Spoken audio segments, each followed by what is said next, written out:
Tonight, we know U.S. Attorney General Eric Holder is saying he'll be looking into the drowning of a man at the Lake of the Ozarks while that man was in Highway Patrol custody. In a story ABC 17's Heather Hourigan has been following since this summer when 20-year-old Brandon Ellingson was arrested on suspicion of boating while intoxicated. He fell overboard and drowned while he was still handcuffed. Heather's investigation continues tonight, looking into whether Highway Patrol troopers working on the water are trained adequately. In a special report, Heather tells us the training was changed in 2011 with the merger of Water Patrol into Highway Patrol.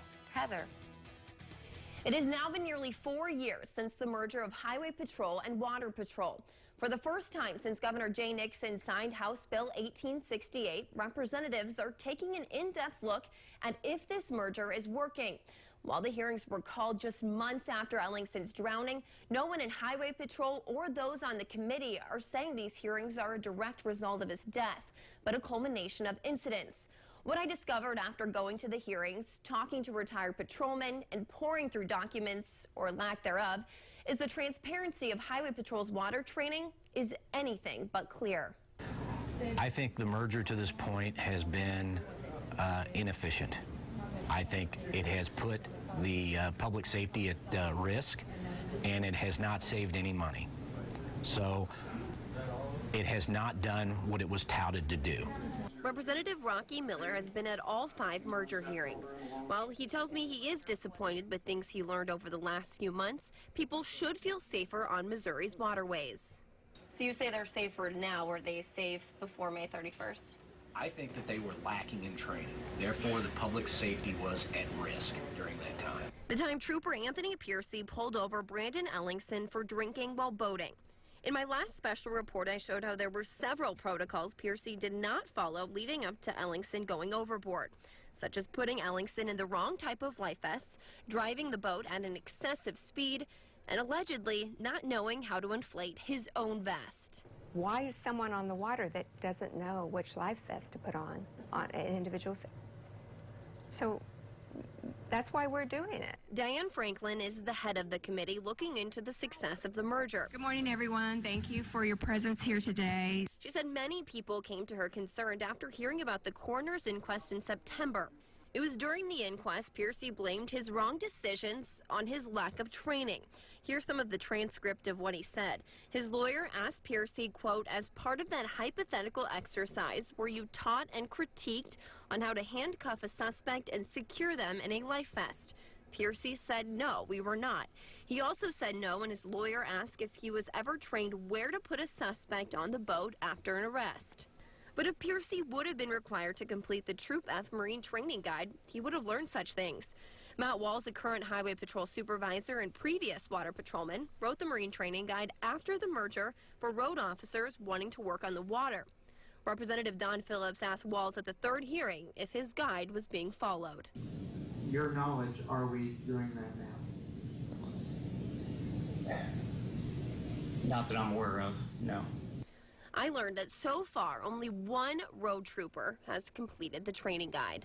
If you're not trained to do a job and you're going out to do it, there's just no defense when things don't go well. Road troopers working part-time on the water are referred to as supplemental officers. Piercy was a supplemental officer.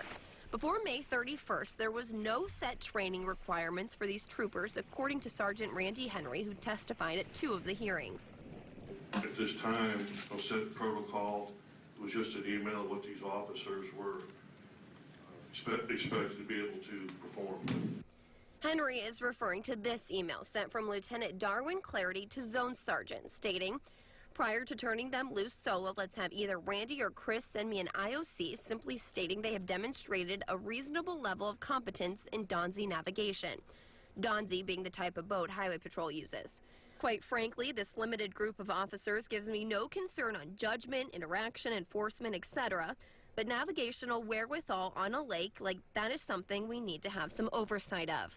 So they had that kind of initiative going forward to send the part-time or the supplementals out, and that's what happened at the Lake of the Ozarks. That's why the Clarity could send out Officer Percy. Because of that email, this was the only test Piercy had to pass in order to be on the lake. 5 questions about geography, nothing about life vests or speed. Why do you think there was kind of this blatant disregard for Marine operations training for some of these road troopers? I think they didn't understand how different being on the water was. And so then when they went to train on the water or actually enforce on the water, they started discovering how different it was. And I just don't think they reacted quick enough. Former water patrolmen were horrified to hear this could be happening. It's criminal to think that we're putting people in boats, expecting them to do a job in a maritime environment when we don't, if we don't, and I'm not saying we do not, but if we don't provide them with the most swimming training that they can get. I have requested all of Piercy's training records, and I'm still waiting to receive his swimming test results, something Patrol has not been able to produce yet. So did he even take one? There was great concern. Some of these part-timers couldn't even, didn't take the final swim test at the academy. For whatever reason, they were hurt, whatever, they graduate from the 4-week boat class. They didn't even take the test, much less pass it. All of Trooper Anthony Piercy's Documents have not just been a struggle for me to get my hands on. Representative Franklin feels Highway Patrol was not fully transparent during the hearings. I think that it bothered them that we were somewhat persistent, that they gave us answers and that they thought that would be the end of it. Gave you your information. Thank you very much. But did you feel like they really did give you all the answers you guys were looking for? No, I found that we had to ask the right question. Franklin was also not able to get a clear answer about all troopers passing a swimming test from the training director, Vince Rice. They've all been tested. They passed a test on that.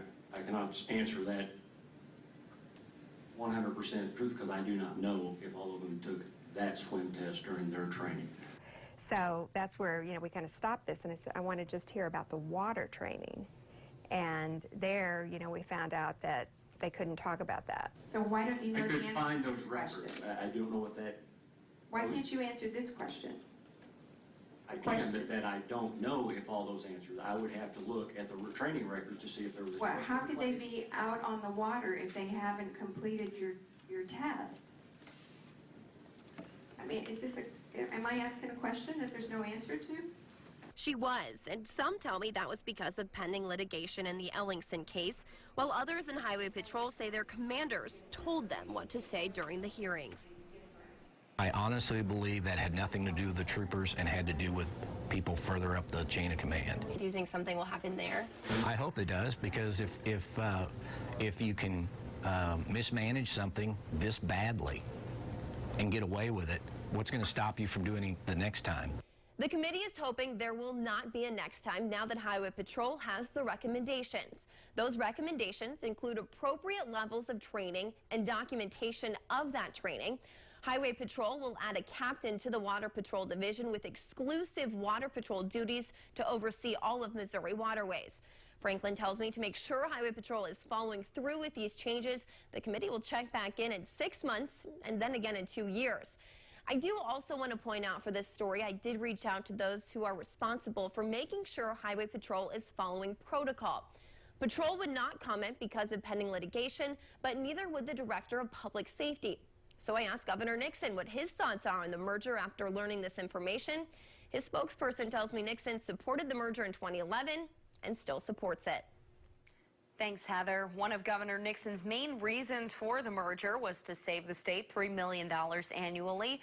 No documents prove that has happened. Rather, Representative Franklin says she found the state has lost $900,000 a year because of the merger.